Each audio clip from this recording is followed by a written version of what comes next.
going to hop into FME Flow, and what I've set this up as is just an automation where I'm watching a directory. In this case, it's a local directory on my FME Flow hosted. This could also be an FTP site or any of the other various triggers that we support on the FME Flow automations platform. And so I'm going to drag in a GeoJSON file into this spatial folder. So I'm watching two separate folders, one for spatial data providers and also one for tabular tabular data providers. So I have a CSV file and a GeoJSON file. They have slightly similar information in them. And what's going to happen as soon as that file is dragged in there is it's going to kick off this automation to execute. And automation is essentially waiting for files to arrive. Again, there are various triggers that you can wait and receive. You could have a simple schedule running. You could be watching an FTP site, an Amazon S3 bucket perhaps, or even using webhooks to kick off automations as well. So what's going to happen here is as soon as that file arrives, it's going to start this process. And you might have seen those numbers have changed already.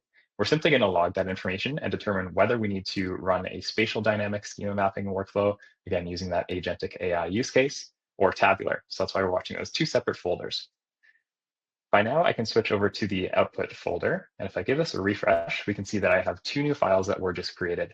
And this is for the spatial data as well as the tabular data. So we're getting it again in a very consistent and predictable output. What this actually looks like in real life is the outputs that we're receiving are just a standardized JSON file that, again, can be used for downstream consumption with a standardized attribute as schema mapping. So we always have street address, locality, administrative area, country, and postal code. And that'll be consistent across spatial as well as tabular data sets. So this is just the tabular one for reference. It's a CSV file. The whole thing that powers this is just one simple workspace where we're simply just reading in the file that was submitted. And this is where you create your workflows in FME form before you publish it to FME Flow and allow it to run in an automation. What we're doing overall here is just reading the file that was submitted to that resources folder or to the FTP site. We're creating it, converting it rather into a CSV file so that we can send the plain text to Gemini, and that would be happening over here. And in Google Gemini, we're simply providing all of the data along with the schema and prompting it to say, we're your data integration specialist. We need you to standardize this data using this structured output as an example.